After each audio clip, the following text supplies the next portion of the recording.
Feature Friday. The freshest. Please stop on. You know, What's up, people? Welcome to Feature Friday Plus. Today we got somebody that I'm super excited to have on today, Mr. Wu. happening, Welcome. brother? Hello. Hello, Thanks for everyone. coming on, man. Thanks for having me.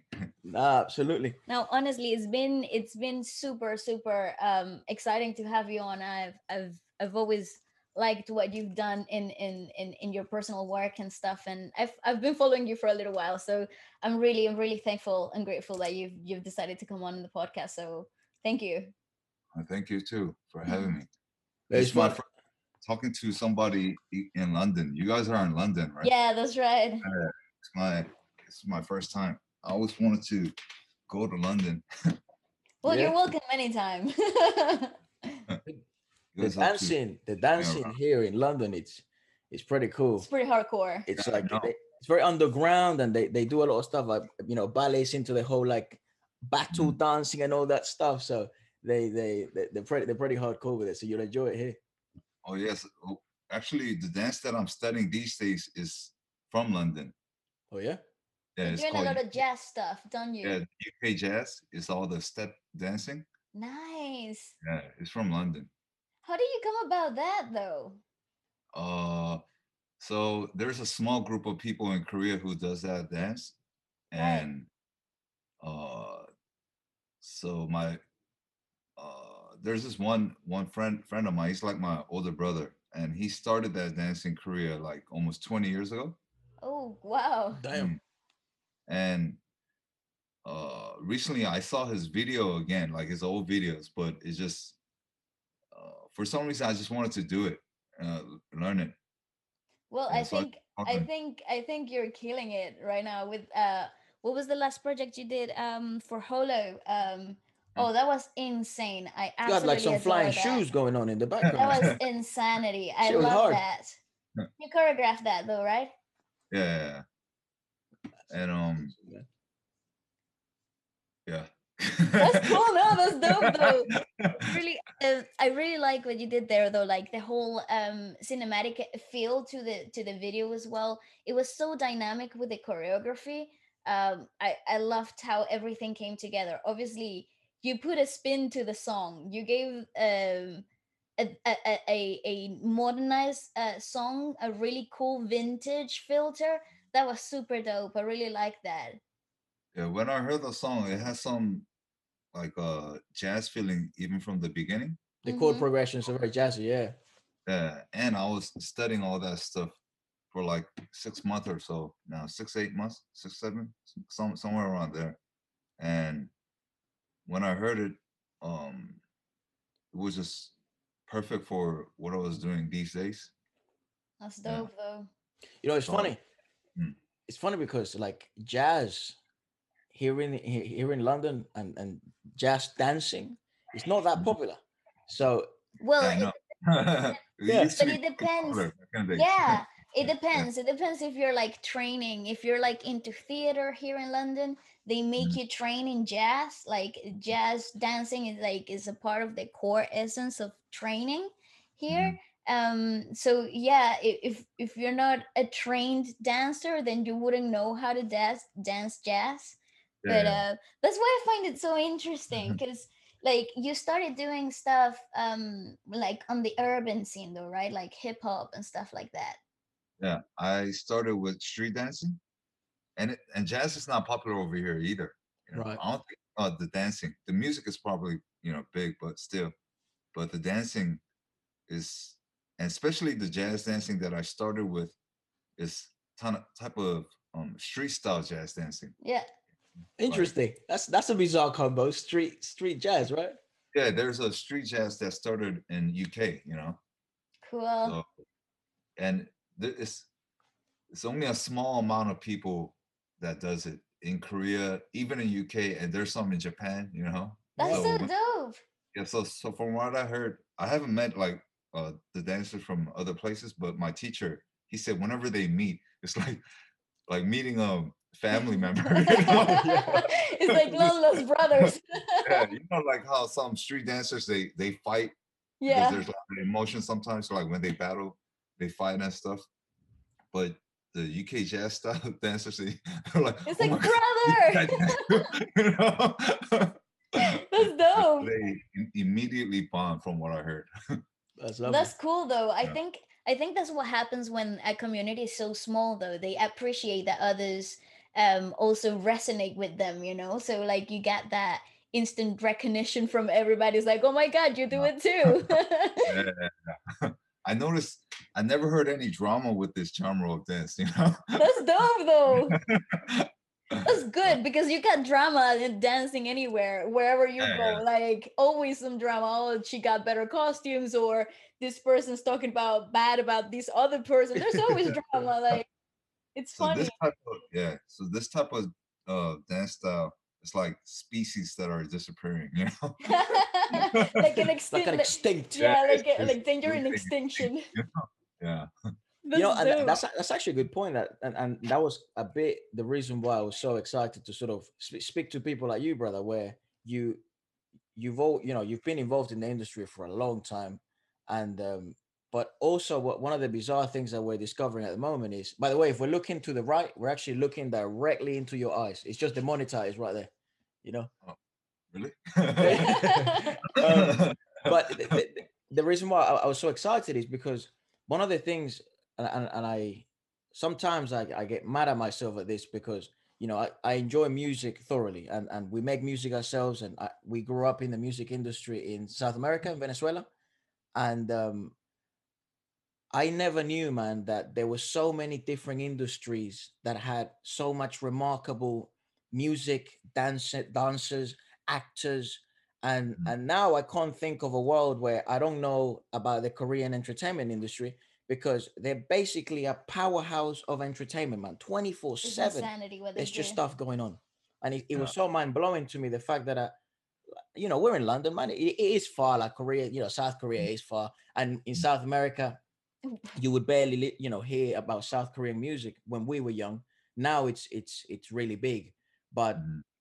it was so bizarre to me the fact that the French industry is amazing, man. The Turkish industry is brilliant.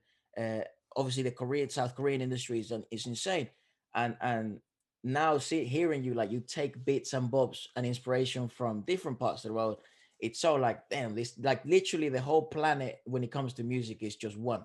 Basically. You Yeah, know, I think it's just um getting connected more because of internet and everything. of course. Mm, You know, so like even when I saw the UK jazz not too long ago, I was just fascinated, and it was just mind blowing. You know, I don't even know it existed. You know. Yeah. Well, that's how we felt. That's how we feel about the whole Korean music industry overall, like the entertainment industry overall, because they Blown away, man. like, to me was like, how was it that it only took like only a year ago is then when I started to discover all these things, and it opened up my horizons into discovering more talent, more people, and it was incredible. So it's similar situation to yours, and the UK jazz. It's Interesting bit, those I especially think you. huh, Sorry, brother. you, Go on. you probably know about Korean industry more than I do, and I might know about the UK jazz stuff more than you guys. probably, yeah, most likely. I Yeah. agree with that statement though. Because I live here, I don't really keep up with everything, you know. Of course. Yeah. Fair enough. Yeah, my friends, they'll just tell me, oh, this, some album came out or somebody just dropped a song or something like that. I'm like, okay, Ah. I'm gonna go study the London, the style jazz, you For know. the tip though. Yeah. So we're just trying to find out, what we don't know that we Of can't course. really That's find right. here. And I think that's same with overseas. Have you ever looked into like Latin dances? Oh yeah, yeah. Actually been practicing some steps not too long ago. Nice. What's your Mhm. go-to style in Latin music? I don't know too much about music. I mean, I know, but I can't remember the names that well because my brain's all fucked up, you know. Damn, But bro. I Come on, wouldn't man. say That's so. usually what fighters say, not dancers.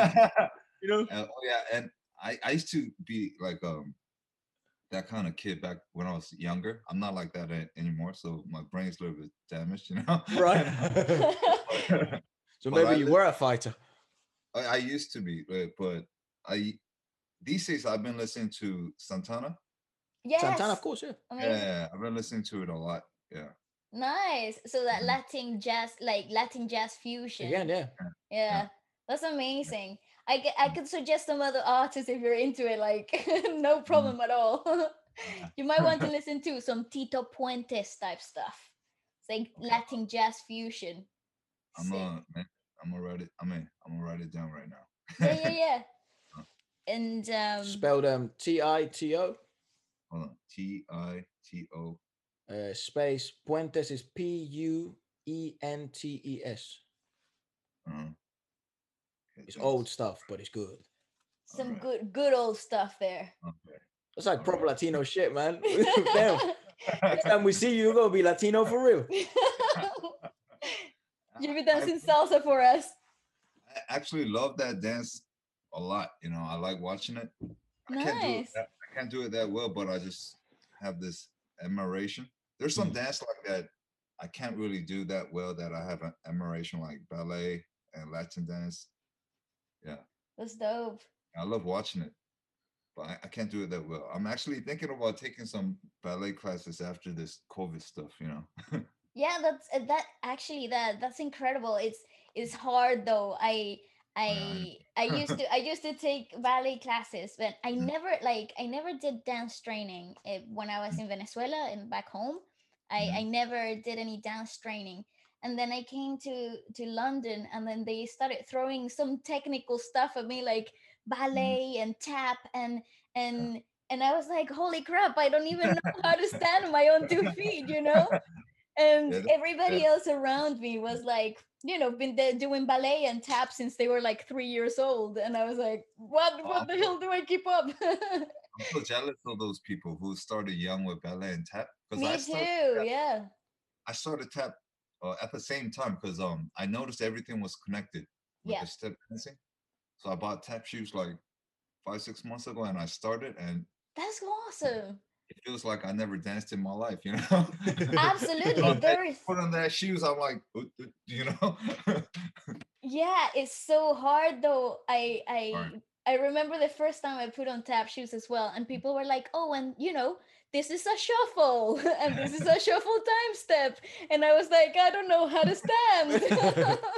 It was really funny. Like that too. Yeah. And I had to motivate myself a lot to do tap dancing because I looked so stupid while doing it. So I'll just keep doing it. I'll just keep doing it, and then you have to watch videos. So I'll get on YouTube and watch some tap videos, and there are videos on the sides that pops up. The suggested ones, yeah. So I watch the video and get motivated, and there's like a clip, 80-year-old tap dancing, and I'll click on it, and all my motivation will be ruined. I'm like, should I quit? This kid is 8 and he's just like flying everywhere, Dude, that's crazy. There's so many like that, dude. Like especially like if you go on Instagram and you like a couple of posts, and then you start seeing these 79, 78-year-old women flying around, they doing salsa dancing or tap dancing. You're like, what the fuck? How did you get there? I thought I could dance in the club. Turns out, no, you can't do stuff. It's madness. It's really madness where people like when they do start really young and then they dedicate their whole life to it. It's insane. Just don't give up though. I think tap is one of those genres that you just have to be really consistent. Like keep at it. I gave up after I graduated. I was like, yep, sell my tap shoes, never gonna use them again. So I try not to watch videos of kids tap dancing. Yeah. They just kill my motivation, Yeah. I just feel like the dumbest person in the world, I love it because when you start tap dancing, you start looking like a stiff penguiner, like a penguin. Just still penguin. I notice when I tap dance, my right arms, it just doesn't move. My left arm be moving when I film myself. I'm tap dancing, right? And my right arm it's just like this, It's crazy. I call that the Nemo syndrome. Nemo. You know Nemo? Yeah, that has a happy fin. So crazy. so difficult. So tell me then, because it seems you started dancing in a later age, or Yes, yes. Like so when I was like 25. right. So before That I was working in the club, just doing multitask, right. and uh, so my story, I used to live in the States. I used to draw when I was young, and then I got into boxing, and I got into gang life, and I went to jail. I got deported to Korea. Damn. Yeah, That's and one then heck of a story, dude. No, just to I it's connect love the that. story. it's funny because I went through your Instagram, and I think you were on this podcast in Dive Studios, Yeah. and that it was, by the way, I feel you should have a podcast about all the tales you have and the stories, because I'm sure they're amazing. So I'm still wondering why you don't have a podcast, man. But Maybe I should. I'm just too focused on tap dancing these days. Fair enough, fair enough. jazz and tab have taken over your life.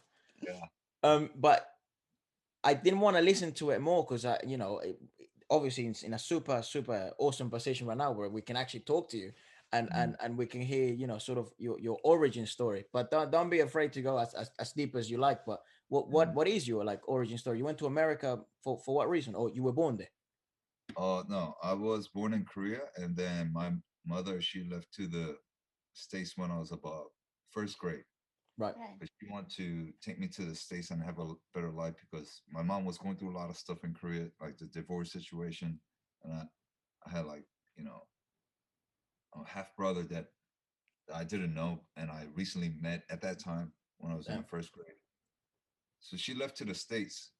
And so I was living with my dad and my stepmom and my half brother for like 3 years. And then she came to pick me up. Okay. So I started living in the States then when I was like third grade, fourth grade. And we used to live in Arizona and then we moved to LA. And It's a change and a so half. yeah, and then in Arizona there was a lot of racism because I was like the only Korean kid in school. So they Yeah. were looking Okay. at me like aliens, and I spoke Yeah. no English. And so we moved to LA and I started meeting kids like me, Yeah. Yeah, like yeah, angry kids. We're only in like our fifth grade at that time, but we're just angry at the world. yeah. Yeah. And then so we were all doing getting into something to self-defend and stuff. So my best friends, they'll get into martial arts or kickboxing. I got into boxing, and we just thought we were like the baddest kid on earth. Of course. Yeah. That's what Yeah. martial arts does to you, man. Yeah. And then um we just got in too deep because we're just too crazy, and then we thought that was it with the world. Right. And we just my friends, they got into like mafia gangs like real quick right after they get graduated elementary. Damn. And so and I was boxing and doing all those stuff at the same time, like the gun stuff, like selling guns and drugs and stuff like that. And so things got like serious and more serious, and we so I got locked up and all of us got locked up. And I did a long time in me and my friends, we did some time in juvenile hall, Okay. and then we got transferred to YA after our sentencing. So there's a thing called YA. So there's prison, there's camp, and there's something in between. You rap probably, so you know Tupac Yeah. songs. Of course. If you listen to a song called "I Ain't Mad at You," he talks about YA. Or it's Okay. a place, It's something limbo. between. It's kind of like Mm, limbo. oh, what's that? Limbo is Oh, Like like the in between the part. in between. yeah. It's like a you don't know where you are. It's you don't know if you're like uh, the worst person on earth, or if Uh, you're just someone who got caught in the life. Like it's uh. So mentally it's this bizarre place. uh, and it's actually a place for kids who commits adult type of crime, like like Right. gun shooting and stuff like that. And so we all got locked up. We did a lot of time, and then I wasn't a citizen of U.S., so I got deported to Korea Oh, dang. after I did my time. And I learned a lot of stuff in jail. I met a lot of, um, I should say, good teachers. Right. Yeah. Changed my life in jail. And I met this teacher in Islamic services. Okay. and he changed my life. He was like my father figure when I was locked up. So I learned everything about. I just learned a lot of things about life that I had to prepare for when I get out, and how I should live. And yeah, and then I got deported to Korea. And at that time, my Korean was really bad. Right. Yeah. And to make the long story short, I got into club business. I started working in the club, and that's how I found dancing. A Right. lot of dancers used to come to the club, and it was just like fascinating to watch them move. So they were all street dancers at that time, whether it be hip hop, house dancing, or b-boying, popping, and I just became close with them, and yeah, that's how I found out about dancing. That is Yeah. insane. That is amazing. Like, what an inspirational story. Holy crap. You know how many people out there would listen to your story and think, yeah, like you could change your life at any moment. That is incredible. Thanks for Oh. sharing. Thank you. Honestly. No, certainly, I really do hope you know how impactful and deeply profound that story. Not to get too deep or whatever, but how profound really that stories like yours. And I'm so glad that so to some extent I don't wish what happened to you upon anyone, but Mhm. it's inspiring when you find someone who, regardless of dark times, can still be the brightest light in the room. It's Mhm. very inspiring, man. Oh, thanks. But I don't really think about it as inspiring until like somebody tells me, because like I'll be focused on what I'll be Of doing course, of like Of course. course. today, or like so for example, um like when you guys tell me something like this, I'll be like, is it? And I'm looking at my tap shoes like, I Hell yeah, it is. gotta, I gotta practice a little later. It's gonna hurt my feet. But dude, it's funny, but we when we speak to the artists, like one artist that grew up in LA and kind of experienced the same thing, not with jail time, but with the whole kind of being an outsider and not having many Asian kids around and kind of facing racism.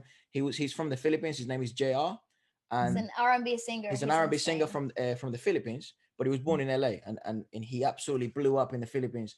And he was telling, he was telling just talking to us about his story, and one of the things he said is that I it really resonated was literally every person that has done anything that even just to themselves might be an admirable goal to achieve or build a career for themselves has had to face incredible difficulty. Mm. Like people that have done anything, it seems the thing they all have in common is just a difficult path, man, a hard path, you know? Yeah, So yeah. it's just if you need, I know I'm sure you don't need any fucking reassurance, but it is an inspiring story, man. You know, Yeah. Oh, it's really thanks. lovely.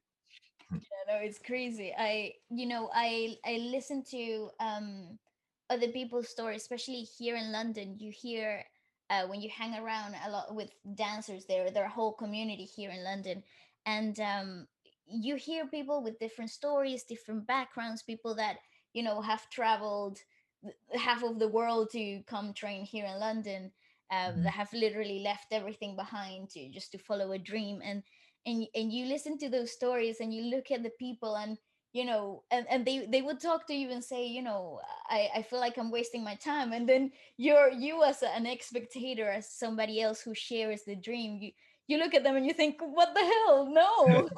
We're here together, let's keep doing it. No, it's really cool to see um the community as a whole, like the creative community. It's Mhm. it's a really cool support system if you know who to hang around with, like if you hang around people that have the same mental space that Goals, aren't, yeah. yeah, because Yeah. it is tough though. And I think Mhm. especially if you want to make it pro in dancing, it's very difficult because There's no like set up path, right? exactly, there's not really like a textbook that will tell you where to go, what to do. Especially when I was younger, the YouTube was like coming on at that time. Mm, And yeah, so I know exactly what you mean. So I was making money from working in the club, and I was just dancing because, you know, I wanted to Yeah. be good at something. That was it, you know. And um, at that time, the dancing was the only thing that I was able to do at my time while working in the club for like 10, 12 hours a day, you Whew. know. Yeah. So I was I doing was like in the club. yeah, I was doing multitask, you know. I Right, was right, doing right. Okay, okay, okay. like guard, and because at that time, the club I was working in was like the only hip hop club in Korea Hard. at That's that time. dope. Yeah, now it's a lot, but at that time it was like the only hip hop club. And um So you were doing a lot of stuff at the same time. yeah, so I was actually I'll start practicing somewhere in the corner in the club before people start coming in, and I'll just find my way to practice, you know. And for a long time, I didn't make any money from dancing, even though I was getting some work, but it was like Okay. a very small money, you know. And so I knew it from what people were telling, what the dancers were telling me about the dance life. So I always had a job besides dancing. So I Hmm. always had like 2, 3 jobs, you know, in my life. So Uh, how come how did you get involved in the industry then? Like uh, how did you start getting jobs and stuff? so Because now you're balls deep, man. I've seen some of your work. That's amazing. so I started going into every competition I can in Korea, you know. Right. And at that time, so the first genre that I was known for was crump dancing. Yeah. I don't And know what crump, that is. Aggressive. like, you know, like Yeah. the there's a like It's you like the doing angry something type of like hip hop. yeah, and then Right. so um so I was like the first person who did that dance in Korea. And so I mean, it's a long story how I found the dance. And one of the dancers, to make the long I'll make it quick. So this Nah, dance no There's stress. no you can go as deep as you want. so this crump dancer came to Korea for some entertainment work from LA. And he came to my club, our club. And then so he wasn't dancing really hard, but he was just like moving around just a little bit. And then so there was like 4 or 5 dancers from the States, you know. Some dancers were they were dancers for Janet Jackson and Whew, like Justin Timberlake. Wow. And he was one of them, you know. And that's dope. they weren't really dancing hard, they were just like grooving. And you know, there's always one person, you know, stupid in the club, they want to battle a dancer, you know. Yeah, yeah. Yeah. And then I think he was another guy from the States in the club. So he tried to battle them. I don't know why, you know. And There's they just always want, somebody who yeah, wants to prove to they were just something. dancing in their circles, you know, drinking and dancing. And then so they're just like, you know, and then, you know, and then that guy was just getting aggressive, you know, like, come on, like that, you know. Right. And then, so they started just dancing a little bit. And I guess they got mad after a lot of alcohol, you know. So they started Probably. destroying him, like, you know, with dancing, like five against one. You Oh know? my Jesus. god.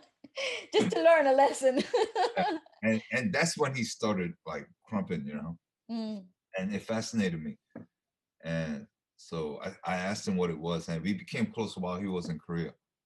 Nice. And so he gave me like a DVD, uh, like a crump lesson DVD. So at that time there was DVDs, you know. Of yeah, course, yeah, yeah, yeah, yeah, yeah. yeah. And so I taught myself through that. And my other friends, they taught me like the other basics that I need to learn, like isolation and some footwork and stuff like that.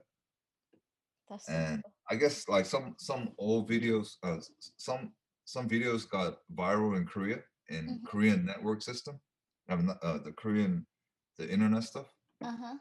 So what was the first? I think the first work I got was uh with GD's work.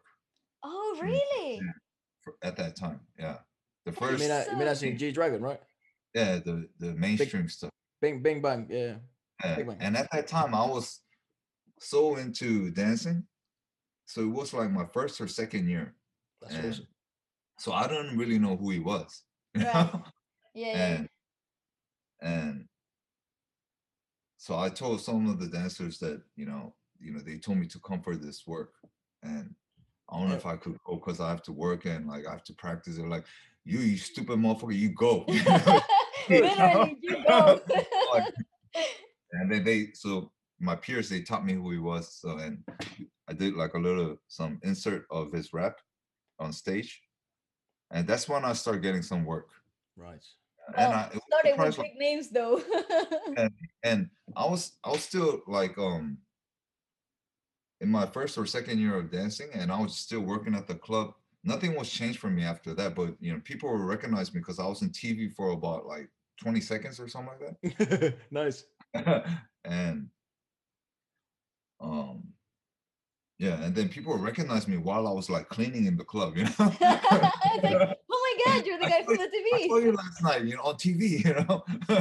That's awesome. Yeah. And then that's when I started getting some work and start meeting people. And yeah, that's how it started. That's amazing. That's What incredible. was it like to because Mhm. basically G Dragon, with very to a very little extent, we've heard sort of like Big Bang's music and gone down their careers and stuff like that, but he's basically, dude, like when the messages we receive and all this stuff, he is like the definition of a pop rock star. But back in the day, like the rock stars that they have this sort of persona and It's the like Bon Jovi, like Axl Rose type of yeah. stuff. So everyone, he's the guy, man. Like everyone's tried, they've been inspired by him, and even a lot of famous people here in the Western world, like in the UK and in America, look up to him. What was it like to work with, like in some of your first, gigs, some of your first? Um, I have like tremendous amount of respect towards that man. I admire him a lot. And the first time when we did something together, he was still young, but really coming up like hard. Mm. And um, I so I did about like six, 7 times on stage with him. Like Wow. I did like little part on his solo concert a long time ago, and I was like 2, 3 TV show, like some music video. So I worked with him, five, Cool. 6 times. And later on he was very very different in a good way, the way he matured. But Mhm. on his younger stage, I noticed he was nervous in a good way, like he wanted to do so well. Right. Yeah, yeah, yeah. Like That in eager backstage, excitement. yeah, because he was coming up. Uh-huh. So on backstage, I noticed he was a little bit tensed. So and then I'll be right behind him, and he'll look at me, and then I look at him like, so I noticed he was a little bit nervous. I could feel the energy. So I'm Yeah. like, Mm. is everything all right? And he's like, I'm a little bit nervous. Oh, And I'll be like, hey, you're the best. Don't worry, man. that's awesome, Yeah. And man. he would just, and then later on, so when he blew up completely, and years after that, we did a stage, The Crayon. Okay. I was in the movie, and we also did live like twice, I think. And Amazing. at that time, he was just completely different person, like because I still remember on backstage when we're about to go out, and that TV show we had that stage prepared, Mm-hmm. um, but the TV show they changed everything when we got there. Oh, Fuck. On TV sucks. they don't really do that these days, I think, but back in the days, there were some people who, try Yeah, to they have would some mess power around trip. with that stuff. Yeah, Yeah. they're like, oh, you guys just come out from the back Mm. somewhere, like it'll look better or something like that, But we had everything prepared, so we just had to change it, Oh, that's So, so annoying. mm, so we were on backstage, and you know, you know, I looked at him and he looked at me, and he just smiled and he just nodded like this, Like, let's go. Yeah, That's he was just fantastic, dude. with a different energy, He was like boss at that time. Mm, I that's think incredible. it takes a, you know, I feel it takes a while. Where I've never been in that situation where you truly feel like maybe you're coming to your own creative skin. You know what I mean? Like you truly then know who you are, and I'd imagine maybe something that could have happened to someone like G Dragon is maybe he started to understand really like the pressure of mainstream media and things like that. don't really hurt you if you truly know who you are, you know. Mm. Obviously easier said than done from a dummy like me in a couch, and I'd imagine very difficult, you know, for him to sort of achieve that level, hence why it's so admirable. But it's so, yeah, it's so so nice to sort of hear that there was a, you know, like A shift. a Yeah. power flip, you know. Yeah. Now he's like um like God in this industry, I think. You know? Yeah, basically, I agree with that statement. I think what he has done has been absolutely influential, like in a crazy amount of time as well. Like starting his solo career, I mean, it's like something that everybody, no matter where they are in the world, can always pinpoint, and that's iconic on its own. That's crazy. And he's really like a nice person when you see him. He's really charming and uh I don't know the word in English. Uh there's a there's a Charismatic. word called uiri in Korean. Uh-huh. Uiri. Uiri. It's like Like I don't, charismatic. oh no, it's like he'll keep his word. Ah, He'll keep his word. trustworthy. Yes. Yeah. It's a little bit different, but something like that. Okay. Yeah. It's hard to translate stuff in the moment. It happens all the time. Or For maybe example, it's just one of those words that just doesn't have translation. It's so core to the language. Like we have them in Spanish as well. Where how mhm, the hell do you translate that to someone who doesn't speak Spanish? You know? Yeah. probably he doesn't remember because he's such a huge person now. But there was once incident like uh one of his workers called me for some work that I had to do with him, but I was somewhere really far. Uh, so I had to take a plane back.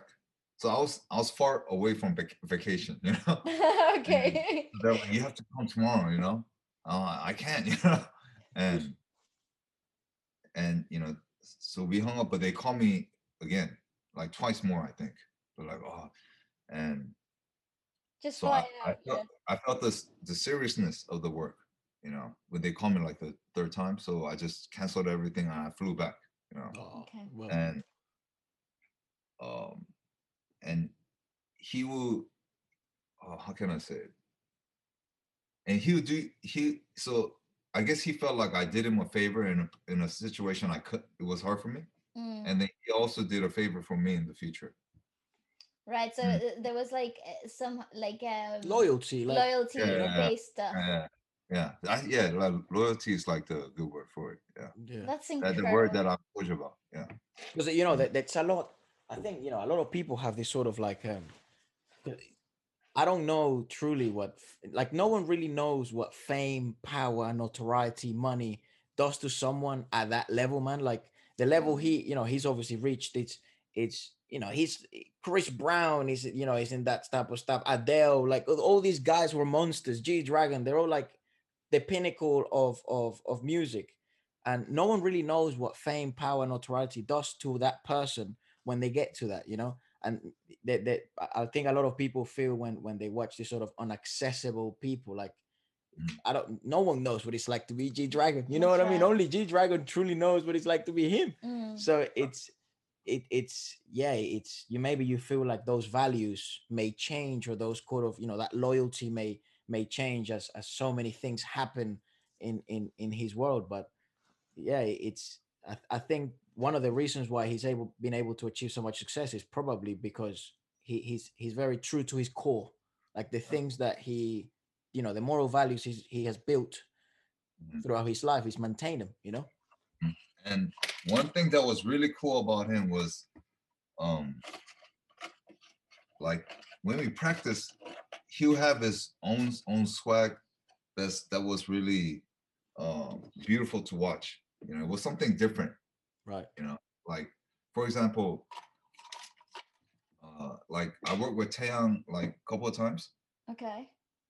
The in Big Bang member, Yeah, you yeah. know, Mm-hmm. and he's some other he's a different beast. You Yeah, know, yeah, yeah, when yeah. you Yeah. work with him, you know, he's like uh, he's kind of like Mike Tyson in his younger days when he's practicing. You Yeah, know, I see. he Okay, goes hard. relentless. Yeah, he goes hard. You know, I go pretty hard too, but I'll He be just like, goes. hey, he's like he's like nonstop. Like he's in his like some Tunnel other vision, yeah. yeah. And it's just two different beauty, I think, with GD and Taeyong.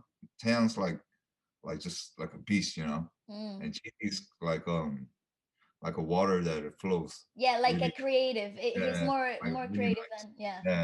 Yeah. It You can was. you can Mm, tell in their music and their stuff though. You can tell those personality traits. They're very distinct when you see them on a live performance or when you see them on their music videos, and mm, how they're directed and the images that they portray. So I Dude, believe that. I you know believe who I that. find like basically like a magician? T.O.P. Like he's got like to me every time I when we watch some of his live performances and stuff, that guy's like the I don't know. It's just yeah, when you think of It's like like Tony Stark, yeah, kind of when you like. think of like confidence and sort of persona and like swagger, that's an old word, and I'm sure people in the remind comments gonna be like, who uses that word? But he really does have that type of feel or look, at yeah, least. he remind me of like George Clooney of Mm-hmm. Korean, I think. Yeah. Yeah.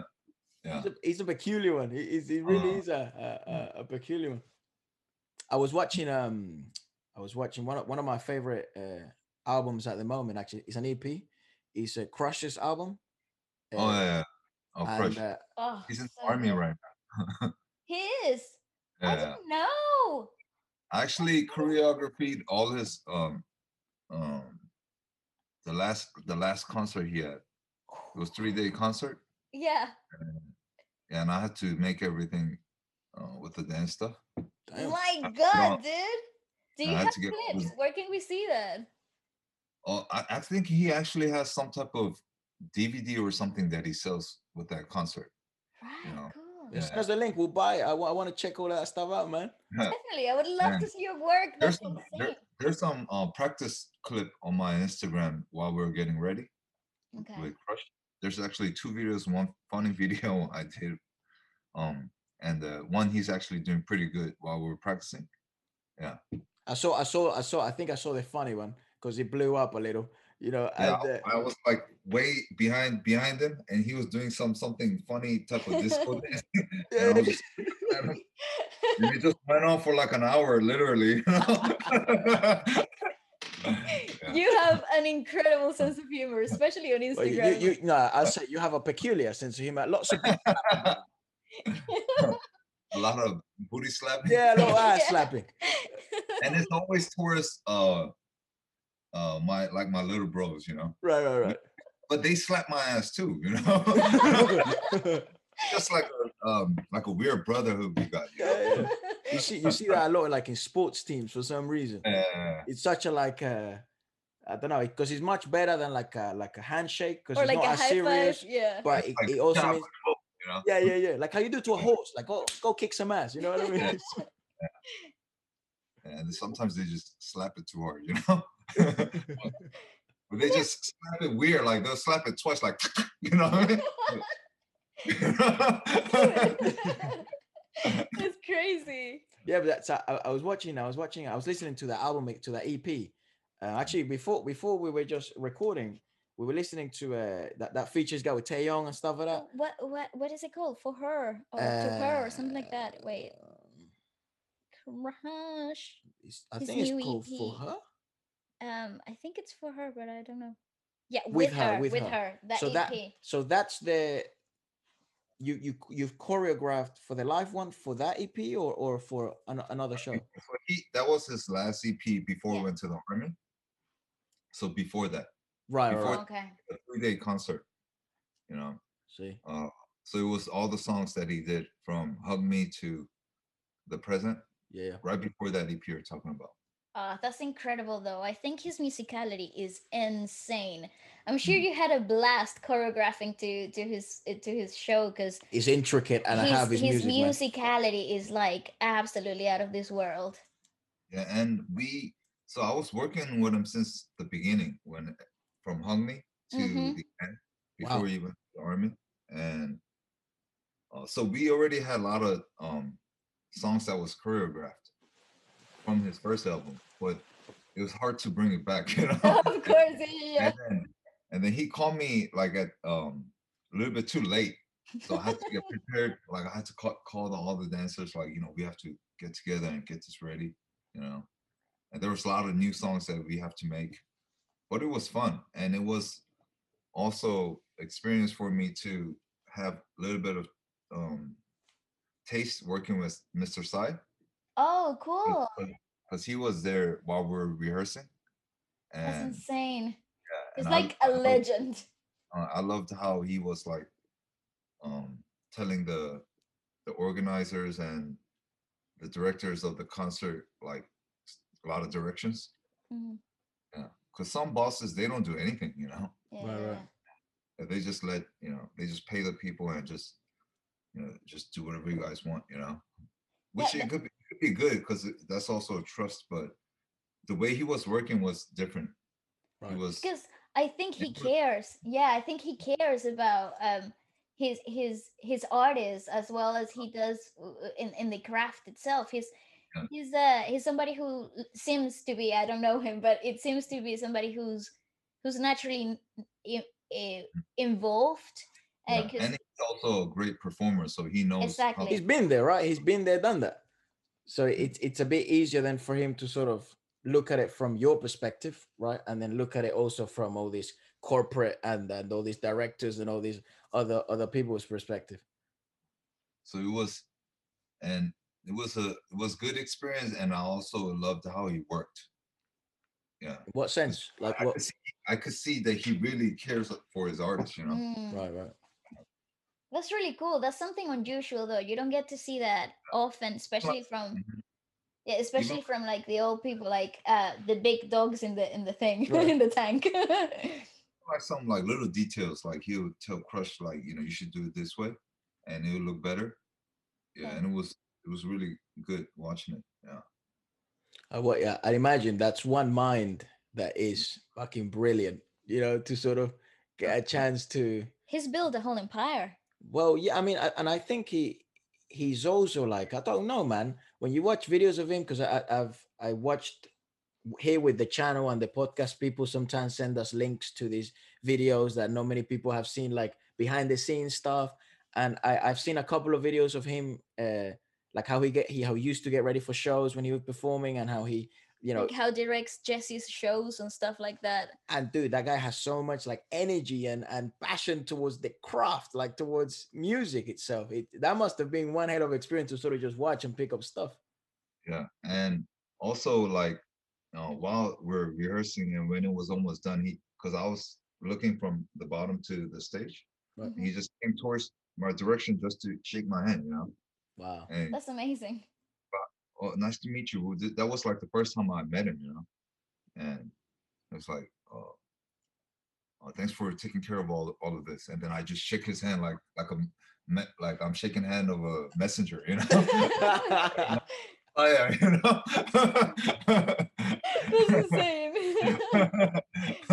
That's something actually it's very interesting to Must be watch. bizarre though. Yeah, like because that you obviously when you're involved in the industry, you obviously know who the big sharks are. You know what I mean? And you're like, oh God, they're like coming. This I feel that's probably how like when somebody meets someone famous or their favorite creators or whatever.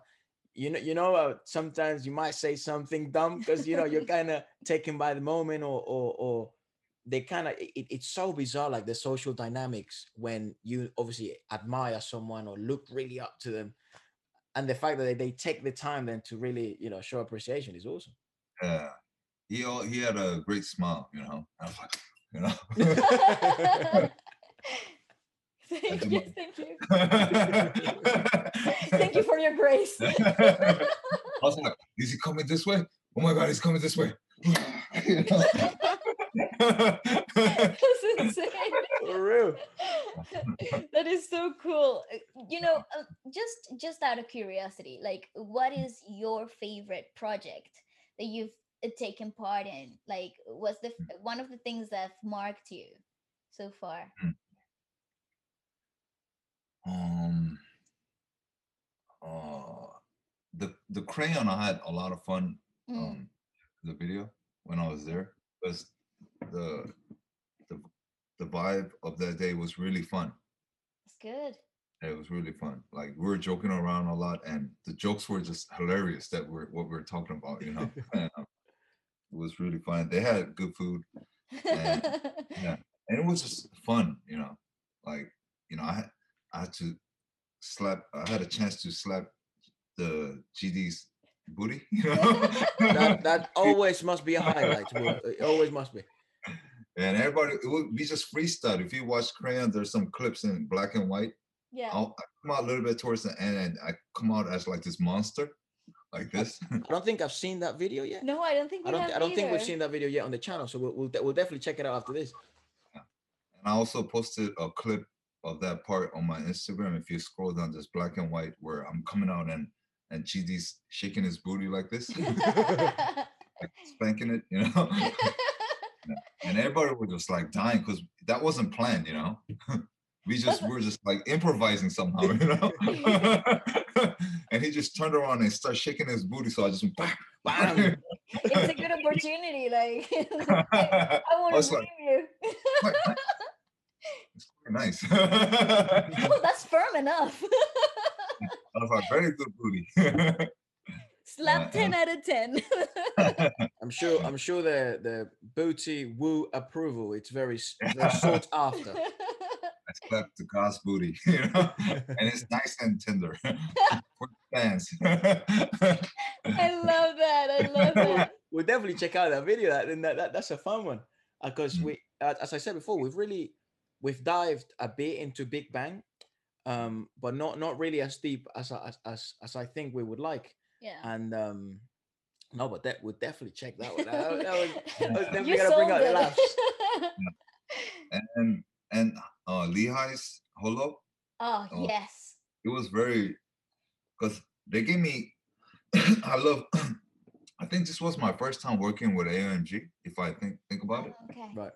And it was, I heard so many good things about the company before, and I was also a good friend with Mr. Pumpkin in the company, the owner, and but it was my first time working with them, and they had a great team. So she has an official video, and she made a video with my dancing. Yeah. And it was idea from one of her team in the company, like the artwork and marketing and stuff like that. So they gave me a good time, because a lot of times the companies, they'll give me like a week or two to get prepared. Sometimes like 3 days. Damn. You know, and it's hard to just memorize a song in 3 days, you know. But they knew that the work wasn't easy, so they gave me a month. That's nice. Like that. Yeah. So that's a good amount of time, though. Yeah. You so feel really comfortable with the song as well. So I made the whole thing like in 2 weeks, and I filmed it, and I didn't like it, so I changed the whole thing. Oh fuck. And I was glad I had a lot of time. Exactly. Yeah. So I got everything ready in a month, and before the shoot, like 2 weeks, week and a half before, they came to my place to shoot the video in my house. So they wanted to see beforehand, you know. That's cool. And that was really good. You know, I was like happy they did that, so they could see where I was moving, you know. Of course. And they never, like, people don't really do that a lot, you know. No, not at all. Yeah. That's really nice. That's really amazing. Yeah, so they're just getting prepared very well, even though it wasn't like the official movie, you know. And like so they came to my house like twice, you know. So when we got there, like, so it was really smooth. Everything was pretty smooth when we were filming it. Yeah. That's definitely one of my favorite videos of yours. It looks so sick. It's amazing. And I think the movement of the song naturally really congealed with your choreo. And sometimes you think, now it makes sense though, because you had a whole month to really think about it and let the whole thing sink in your skin, you know. That's incredible. Now it makes a lot of sense why it's so nicely aligned, you know. And first when I made it, it was just all jazz because I was studying jazz at that time so hard, you know. So, and I showed it to. I don't really like it after I filmed it because I wasn't like really perfect the way I Right. wanted. And so I showed it to my teacher, and he was like, it's good, but you should mix what you used to do before, what you're really comfortable, you know. So you should just make a new style of jazz that you could do, you know. And that just clicked something in my brain, you Yeah. know. Yeah, I was like, because I did so many, I have so many movements that I'm comfortable with that I did for like 10 years in the back. Yeah. I started mixing everything and trying to find some spot on the song, you know. Me and Hai, we joke around like, she said, you probably heard the song more than I did, you know? Yeah. Brother, how do you actually say her name? Because when we checked out her music, I think I said he or hi. Yeah. And then people in the comments went nuts. How do I actually, from your mouth, I will take the advice. How do I say her name? How did you say? I think Lihi. Oh, Lihi. Hi. Oh, Hi. hi. I said hi. I think like hi. Oh, Lihi, right. So it's Lihi. Yeah. Now the comments can't roast me anymore, brother. She's like, one of the ways I could compare, for me, she's like Amy Winehouse of age. Oh, yeah. Like even her story, rest in peace to Amy Winehouse. I love her music, but yeah, she was something different when she came out in a K-pop star. You know, like everybody was amazed because even like my age group, and when she came out, she was just singing like the old stuff. You know, Yeah. like the old soul music. Like Anita Baker type of songs. And she was like the only child that was singing the stuff that we knew. Yeah.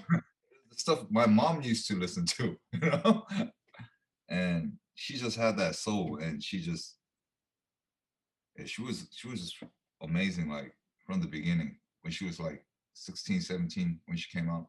She's beautiful as well. She's absolutely gorgeous, and I adore watching her live clips, like her live vocal stuff, like the stuff she did with Crush before in Christmas. Oh, beautiful! It's just so wonderful.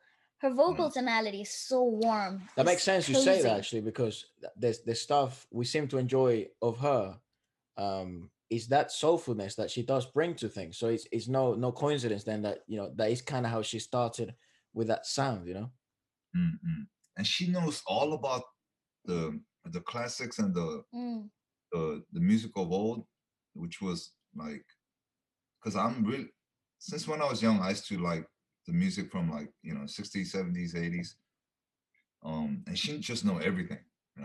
She just know everything. And she's something different. Like everything about her is she's one of the true artists in Korea. Right. I love that, and she recently just signed with AOMG, didn't she?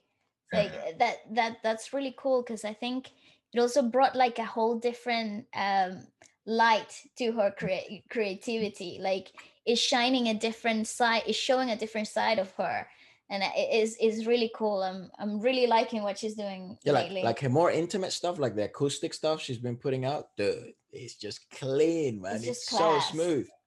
And especially the one she did with Iruma, the pianist. Yes.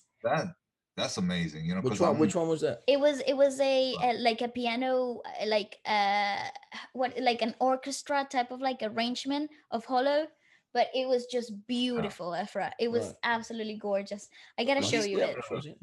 So he's like the legend pianist in Korea. Iruma. Yeah, check out his stuff. And I heard he was like #1 on Billboard for a while, not too long ago. Really? Wow. All of his music in the classic genre area. Yeah. That's insane. Yeah, it's crazy, right? and they did a collab, and it was just like, it just fits right, Lehigh and Irma, and it was like perfect, Well, yeah, I think you've seen it, but I don't think I've seen it. So it's beautiful. I'll show it to you. We'll definitely have to check it out in the channel. I think it's one of those really musically rich moments because her vocal tonality just feels like velvet on top of such a beautiful orchestra arrangement. It was beautiful. It gave me goosebumps when I watched it. It was really good. Yeah. I think it was her fate to go to that company because I think Mm. she's like the one of the true like the one of the best companies in Korea. Oh, Mhm. amazing. Yeah, like I'm fan of Jay Park, you know. Yeah. Who isn't? Yeah, and like I'm fan of Psy, I'm also a fan of Jay Park, you know. Yeah. And recently I did some stages in Show Me the Money. Mm. Yeah, nice. Yeah, and he so I, so because Corona and everything, you know, we're all covered up, you know, and I was also covered up, and it was cold, kind of cold too. So I had everything. So I want to think people would recognize me there at all, you know, Right. because I had a really big jacket, like you couldn't see my hand or anything, you know what I mean? You're And one I big was, fella though. You stand out. and then I was monitoring something, and I see somebody just came up to my face like this. Because I was sitting down with my phone monitoring the stage, Yeah. Yeah. and uh, and I couldn't see the person's face because the light was hitting from the other direction. Uh-huh. And it was just all shadow. And then I looked really close and it was him, you know, Oh my god. because we're not that, I don't know him that well, but we just said hi like here and there before, Okay. but I haven't seen him for a long time, like really long time. But I followed up on his work, you know, Yeah, yeah, yeah. Right. and I really admire him. And he was like, how you been doing? But there's a word called like 형님 in Korean. Okay. That's like um calling like an older brother in a very respectable way. Right. Okay. It's like, "Hey, how you been doing?" You know, and I just grabbed his hand again, like you know. I was like, "I'm your fan." That's the thing I said. I love that. So I told I told him, well, I think you're like Muhammad Ali of Korea. I love that. Hell, brother, that's a compliment and a I half, love man. that. But he is though. He's that guy that like another story like that turned his whole life around, changed the whole industry, changed his whole image, and he's such an influential guy too. Like it's He's a really good crazy. good person to study. I feel if you know, because we one of our dreams is to become mainstream with our music, and the way he's done it, and you know, achieving independence, and not, you know, that whole belief of like selling your soul to the devil, to you know, to the industry. He really stayed true to him, and his art, and his raps, and his the way he's always portrayed himself. I think he's one person that I mean I have studied him, and looked at his career really closely, and He's dude, so worth he I admiring. think that it's not a bad comparison, you know, that Muhammad Ali and him, because he really did bring something new. I mean, I don't know the Korean industry that deep. We You're right.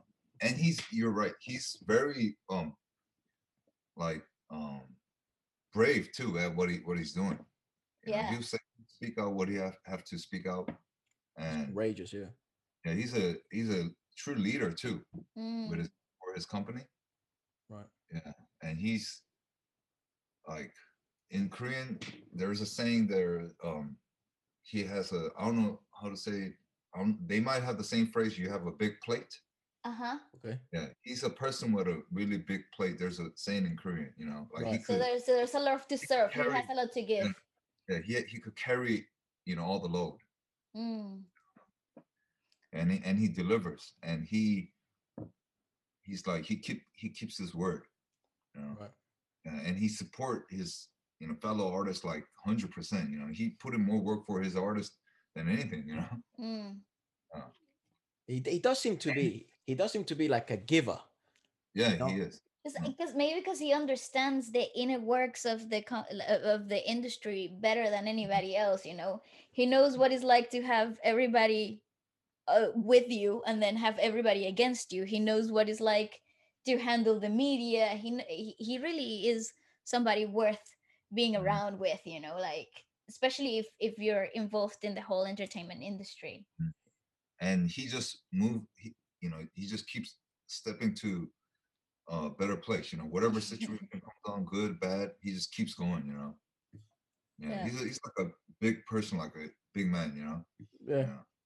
Let me ask you about your so that now kind of understanding. Bale was telling me like Wu has this nickname, right? They call him Monster Wu. Oh, And I was like, Sorry. Monster? Like, you seem like a lovely guy. But now I'm understanding that, the style of dancing, and then also your sort of your persona and stuff like that. But did that come from like battling, like street, um, like it came dancing? it came before in the club, All like right. because there was like a lot of fights back in the days Oh God. before social media. It was crazy, and a lot of military people used to come to the club, like U.S. military, because Yeah. they have a in Korea, and just there was just fights. It was just like fights over like very little stuff too, and the culture was crazy in Korea. They had like a true culture that back then. Like there was like a punk musician, like hip hop, skateboarding, like bunch of stuff. Yeah. So if you go to, I don't know if you guys been to Korea, but there's a place called Hongdae. Never been. We've never. It's, it changed a lot right now, but back in the days, it was if you go to a certain area in a park, you see just punks, like Nice. pink hair, like London, Yeah, like just yeah, back yeah. in the days, Did you say like London? Like London. yeah, yeah, like because Yeah, that's how we visualize how the London punks, if you go Camden, Yeah. if you Camden. go to Camden, yes. Uh, okay. So like the Dark Martens and like Yeah, MA1, like Camden. just mohawks everywhere, Yeah, yeah. Yep. you see like 50 of those guys, and you see other 50 guys, they're like, all just New York, but they never been to New York, so Right. it's all, yeah, it's what, we're just like trying to follow along this culture that we Yeah. have a fantasy about. Yeah, Right. yeah, And, and they'll start fighting because they're all drunk, yeah. fight over nothing, and the club was worse. Yeah, I yeah, can yeah. imagine. Drag somebody out like every like 10 minutes, Oh no. and sometimes we will get violent, throwing bottles and stuff. So and so I was trained to do what I was doing. So that's when people were calling me that name. Sometimes I'll get aggressive too. Yeah. Sometimes I had to do what I had to do. Of course, of course. Yeah. So that's when they were calling me that name. They were calling me Kemur. Kemur is a monster in Korean. Right. They're like, oh, Kemur 같은 새끼, Kemur, like. He's coming. Yeah, The way you say it, whoa, dude. That sounds. and that name just stuck, and then um I just put Wu behind it. Let's just deal with that. Yeah. And then and later on in my life, I just wasn't comfortable with that name anymore. Yeah. Like it just brings up too much memory of that I don't want to think about. Right. There's some good, but there's bad too. So I yeah, can just imagine. now like just everybody just calls me Wu, like my close friends. Yeah. Yeah. That's cool. It's interesting because like the clubbing scene here in London, Mhm. especially the more high end you go, the less violent it gets. But Mhm. the regional clubbing scene, It's very violent. it's kind of it's not as extreme as that, like every half an hour you gotta get someone out. But it's so bizarre what alcohol man does, and like a good looking woman or just a bump of shoulders, like a bump of shoulders, alcohol, fight. A Oof. good looking woman, this guy went to talk to her, it turns out she's just a boyfriend, bang. It Yeah. Korea was like that. It's not like that anymore, After the social media thing came on, it's not like that anymore. But back then it was just crazy. crazy. Yeah, it was crazy.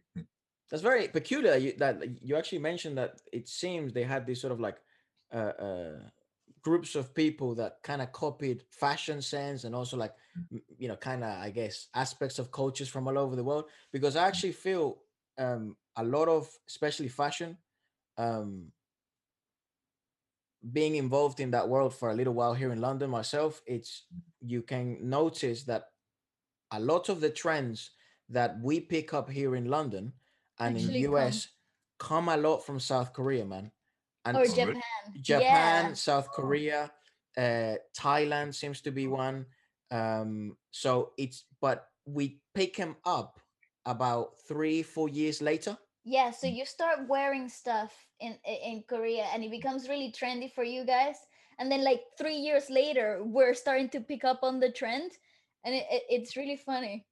But it's crazy. Like, but in Korea, they look at stuff from London or UK all the time. Yeah, it's Get just inspiration from cyclical. there all Yeah. the time. It's crazy. Yeah, Well, the it's thing really is, interchangeable. yeah, because the thing is, if you are in the fashion industry here, you would always get people that are wearing things that came from South Korea, like really Really? early on. Yes, yeah, yeah, yeah. Like South Korean designers and stuff. Like they would Oh, bring it, yeah. yeah. So Oh, they that's and good design. and the trends that you guys start wearing there, like whatever's trendy right now, like 2 seasons later, like your winter season will be are influenced a lot by the South Korean industry. And I always used to think, oh, that's so cool, they're so advanced. They're like But way ahead.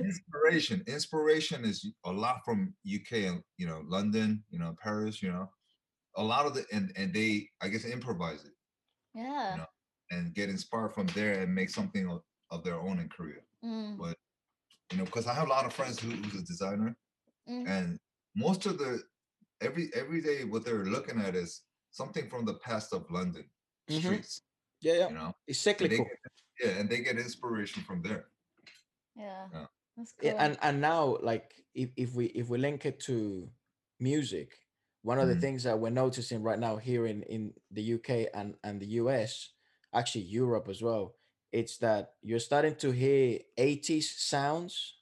And Mhm. the biggest hit right now, which is the Weeknd's album, it's like Mhm. it's an 80s electro pop album. Mhm. If you hit Miley Cyrus's new album, is an 80s electro pop album. And Yeah. you're like, hold on a second, well, we're going back in time, what's going on? But it's really what's hot right now, especially here in London, man. Like the clubbing scene, that's what you listen to. Yeah. Mhm. Obviously Well, we haven't been clubbing for like a year because yeah. the whole corona. But Yeah. before that, it was still electro pop. Uh, Korea too, like before Corona, like the city pop and like the old school jams, that sound, like that disco funk and all that stuff, it Yeah, was yeah, really fast, And I think Korea they called it neutral or something like that instead of retro. Right. Called it yeah. neutral. Yeah. Yeah, well, Yeah. that's what they call it here too. Sometimes, Oh, really? depending how you use it. Yeah, depending how you use it. I've seen it a lot on online and Right. stuff. Yeah, Your I brother just seems, I go just ahead. call it whatever. It's just music. Brother seems old school as me. He doesn't know. He's like me. The funny thing is, though, he's the youngest. He's uh, 22. uh. But he just has the soul of an old person. No, like he's a crazy thing. Like say I'm like dating a girl or whatever, and then say she talks about like pop culture or like a trend, especially this whole TikTok bollocks. Like I don't know what's going on, like because I don't do the whole scrolling. Like I don't, how people like they go scrolling on Instagram and they see like the funny stuff. I don't know. I don't do that stuff. Like I listen to podcasts and I listen to like I don't know. I watch movies or whatever, but not even like every now and then. You know what I mean? Because the thing is, for 10 years of my life, since I was 12, my life was all about tennis. That's what I did full time. Just training tennis, tennis, tennis, tennis, and I don't know. I just built this habit of not seeing what my mates were up to because I wouldn't be able to go because I'll be training. You know what I mean? So Yeah. I just stopped scrolling the whole thing. But now because of the podcast and stuff like that, I kind of have to keep up with trends. But I feel like an old man. Like all these people have these memes and all these shit, and I'm like, what the fuck is going? Why are they doing the dances like the whole renegade and all that? She's like, what's going on, though? I'm like that too. Yeah. I feel it keeps me to some extent though. I feel it makes me a bit more present.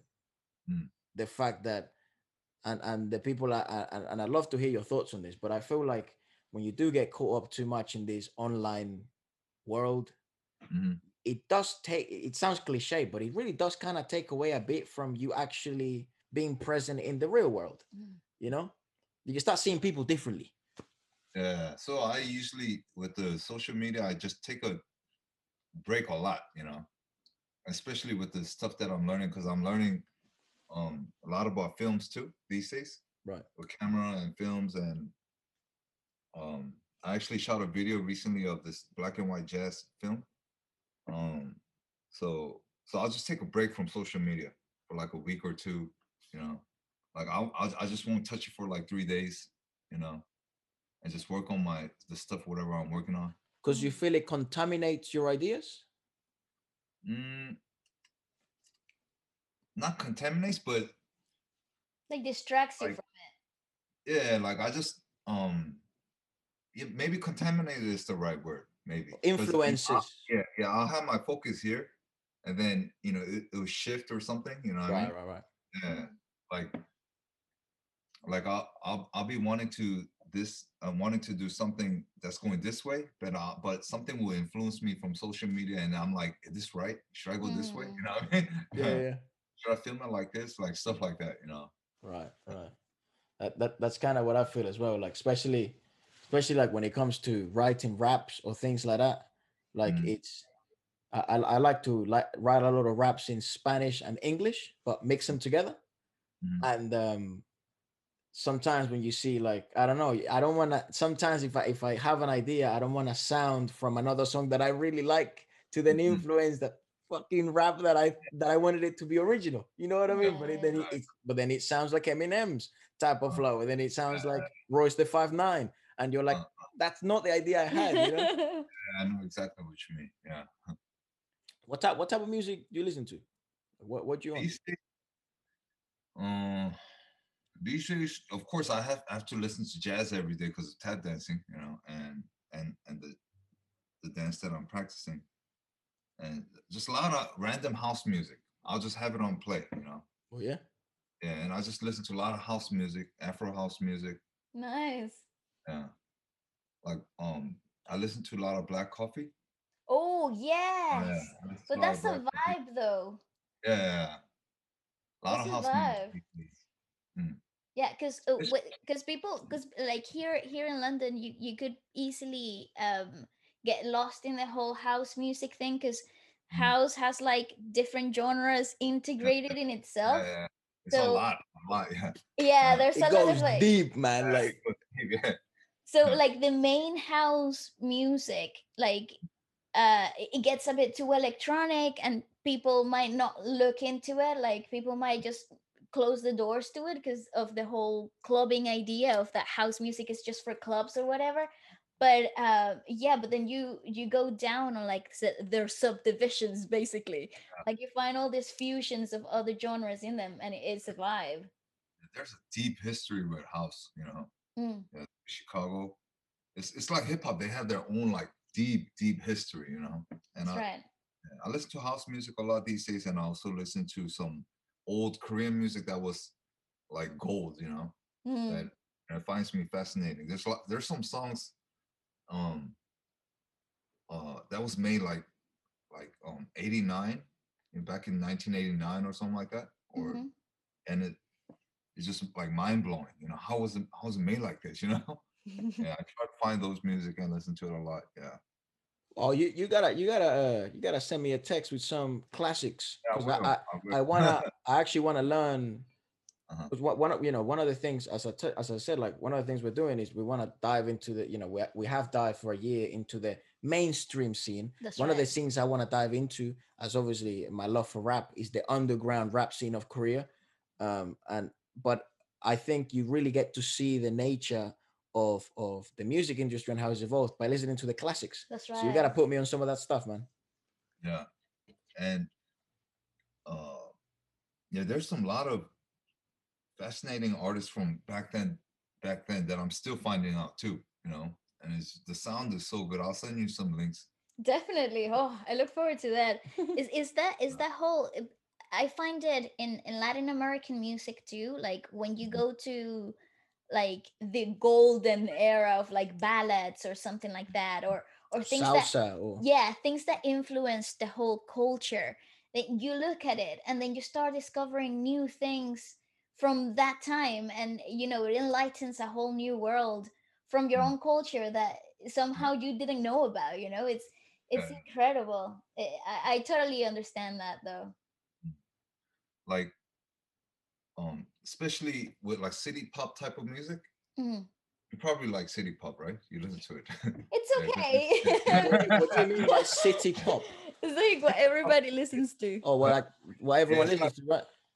it's kind of like some mixture of like disco and jazz, and it's some how I think it's I think that term kind of started from Japanese music. You know Ah, how they changed it, how they improvised the things from the states of back then, and the way the sound they made. You know, I think it's coming up right now a lot too. it's You know, coming back. Yeah. yeah, Yeah. No, What would be city pop? you just um, gotta listen to it. You just Right. gotta listen to it. yeah, yeah, yeah. Hey, It's I let me can't take a listen to little. it now, but Let me take a little. yeah, sure, man. Yeah, no stress. Yeah, I gotta take a piss real quick. Yeah, no that's stress, okay, man. no problem. No stress. Yeah, city pop. Let me show you what some city pop is. City pop. City pop. Reddit. Is that It like? comes up in Reddit.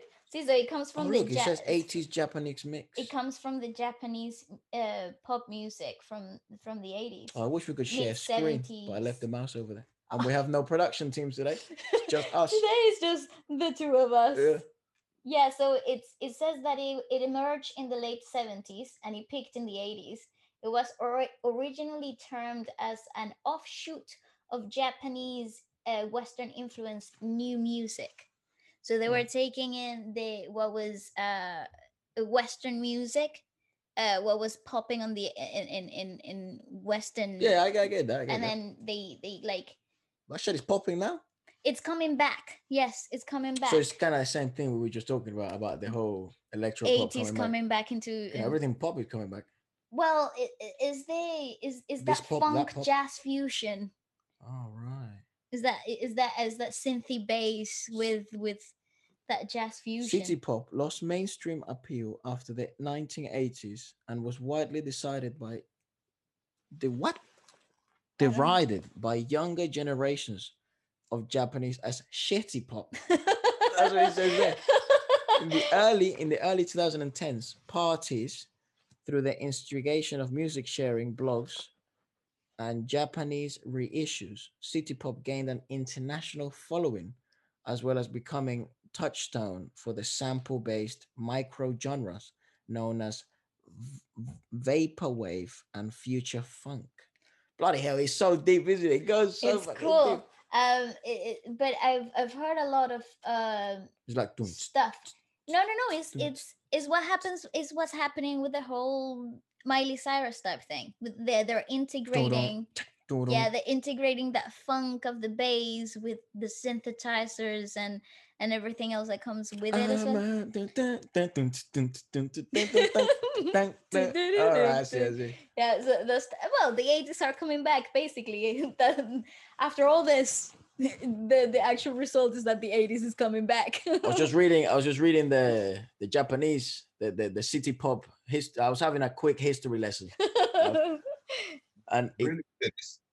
It makes you feel good, you know. It's a feel good music. yeah, I'll listen to it as well Yeah, it's dope. because I find that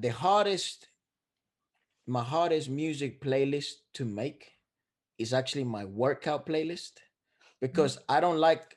I'm a bit of a crazy one where I either do one song on repeat as I work out, Mhm. just because it fucking gets me in that idea of let's just go. You know Freaking what I crazy mean? person. Or Well, city pop is not for you. Your uh, workout. or I You're need or I probably need too to happy when you're doing this. You're gonna be like, or I need feel good music to put, to lighten the mood and stuff like that. And you're like, yay! It depends what I'm working out, but dude, if I'm doing like cardio, I'm skipping Running or something. or I'm jogging or I'm on a bike. I for some reason I have to go to a dark place to be I mean, able to just fucking grind. You know what I mean? But so I don't know, maybe city pop not the right one at that moment.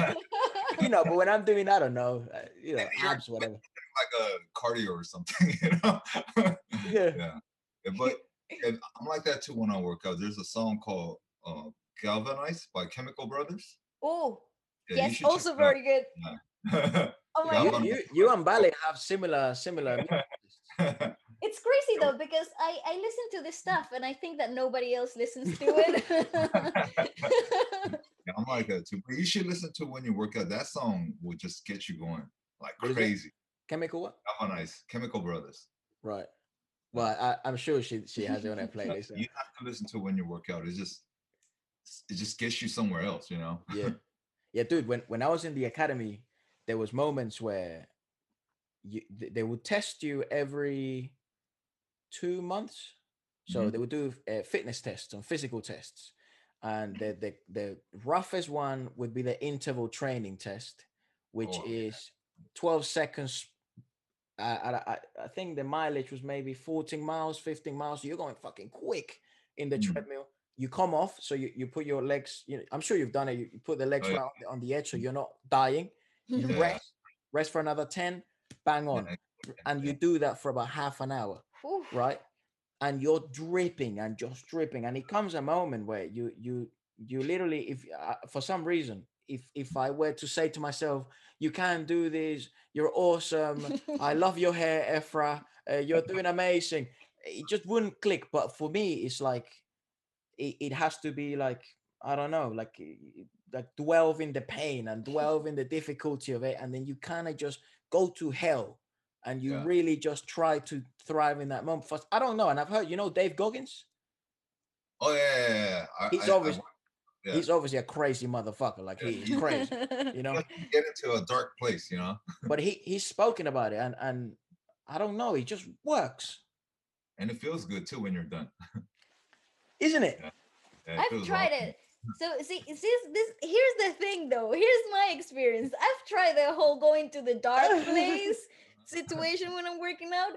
I can't get out of it. You're too bubbly. I can't get out of it. I'm like, when I'm finished, I'm like, I hate my life. I'm like, I'm like, I don't know how you guys do it. Like, I don't like the dopamines like don't set in for me. It's like, so I don't know. I just have to be like, yay, I love my life. I think you gotta get used to that pain. Like just do it often, and then you start getting addicted to that feeling. Like accomplishing something. Oh, maybe I should try it again. If you look at it just like a one time, then you just never want to do it again. But if you look at it like, oh, I have to do this rest of my life, then you start kind of enjoying it. And there's also progress too. When you're, after a while, like you have, better physique. Yeah. It's not easy to. I like. It's also not easy to go into that place. Like it's not easy to always find access it. Yeah.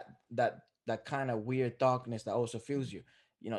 And but when you do kind of, a few times you reach it, it's true. It's so like cathartic. Like it's so satisfactory.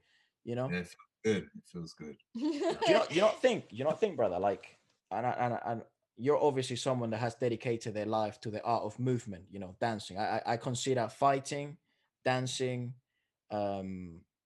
this type of arts, like the art of movement, like they're really complex, and they're some of the people I admire the most, because like that's how we survived fucking lions trying to chop our head off, through the art of movement. You know what I mean? And I find that people like you, and again, I'd love to hear your thoughts on this, but don't you feel like doing something difficult every day, it changes the way you approach everything else? Like you become, I don't know, maybe it's kind of like Taeyang, you become relentless, and you can just work. Yeah. So I try to always work on something that I'm not good at every day. And and and at first I hated it too, and now it's just like an autopilot. I just do it anyways, Yeah. And it always feels good when I'm done, and it just feels bad if I don't do it now, You just have to do it that way, and or you just feel like you don't do anything, even like even workout too, if I go like too light, I just feel like I don't do anything, just wasting my time, Yeah. Yeah. So, and it helps me when I get into other stuff, it just gets me more focused too. So I'll be ready if it's something difficult and something that I'm not used to. So it just becomes a habit of, when I'm working out or working with the movements, um, I'll just be ready and focused. So I think it helps a lot when you just keep training yourself, like do things that you're really uncomfortable, Mm. but Mm-hmm. some things that you have to do. Yeah, you just uh, I think that's the thing with like pros, like professionals. Mm-hmm. You just do the things that you hate like you love. Yeah. Yeah, It, and then it you, it and just then you just opens get up used that to whole thing, doesn't it? That whole mindset. It's difficult to get into it, but once you unveil it, you discover this whole new side of you, But like there's and then power behind it, man. yes, and like it's hard to turn that switch off. Like once you discover that you can learn something new and get accustomed to that like uncomfortableness, Mhm. then you know that you can literally achieve anything you want. Yeah, and it's one of the best things that artists or hardworking people could feel. I think it's kind of like a gift and a curse at the same time because it Mm. feels so good, but it's really hard. But it feels good when you achieve it. Mm-hmm. But if you just don't do anything, you feel like dying. You know, It's even true. though it's hard. Like whether it be rap or singing or instrument or movements, working out. Even though it's hard, but if you don't do it, you just feel like dying. Yeah, it's because that one part of you is kind of left neglected. Especially for people that are creatives that naturally are on that hunt of making something for themselves. Like you, like us, that you get that whole thing of if you neglect it, then that whole part of you also dying You know, with I'm it. by no means like it's like again, this is such a, and it has been such a battle within myself, to always try to do the things that are difficult, not just because you must, but because doing things that are difficult are meaningful because they're difficult Mm. and there is power behind it. and Yeah. and and I'm sure many people will be able to relate. It's so fucking hard to always, like, I think Dave Goggins has a saying of like sometimes he looks at his running shoes for an hour, just sits there and just looks at them for an hour, you know what I mean, before he even goes jogging. So I don't want it to sound like, Ephra knows everything, or Waleska or Wu knows everything, but it's like there truly is, I don't know, some bizarre fountain of fucking power if you do get used to that idea of yeah, doing things that are hard are worth doing because they're hard, you know? Yeah, I think like I said, I think it's like a good thing and a curse at the same time. Yeah. You know, and I should look at my tap shoes right after this show. Look at them for an hour. So get stuck there. You're gonna send us a picture if you do. Look at my tap shoes for an hour. Just talk to that motherfucker. Who's the big guy here? Well, brother, thank you so much for coming on, man. It's been absolutely lovely. Yeah, thank you for having me. Do if you have any projects or anywhere where you'd like people to find you on, anything you'd like to share where people can sort of I don't know, contact you or follow you on, do share it, and sure they can follow For you. now, just my Instagram, Mr. Wu is under. What do you say? Underscore. Hmm. Underscore MRWOO underscore. Yeah, Yep. and some of my works on YouTube, like Lehigh Holo and the jazz video, you can find it Amoeba Culture YouTube website. It's a black and white video that I made recently for this You jazz. directed that stuff. Yeah, I edited, cut, did everything. Holy Wow. crap, dude! I Yeah, saw it. It was so good. yeah. It was for this jazz artist named Kimoki. Uh huh. Yeah. So yeah, you could watch that. So you really are going deep into filming as well, huh? Yeah, I'm writing a lot these days because I want my next step in my life that I want to do is directing a film. Wow. Yeah, for whether it be movie or short films or documentaries. Hopefully Netflix. Yeah. That's the limit That's like right now. that's my next step in life that I'm thinking about for 10 years. Well, brother, I look forward to maybe if when you come back, maybe you already have something going on in Netflix. Who knows? But we'd love to have you again, and it's really been lovely, man. Thanks so much. Honestly, thank you so much for taking the time. It like, to me, this is like a little moment of dreams come true. Thank you for having Honestly, me. It was no, no, so no. fun. Brother, everybody, Mr. Wu. Let's start, And man. you're welcome into London anytime. You can come anytime.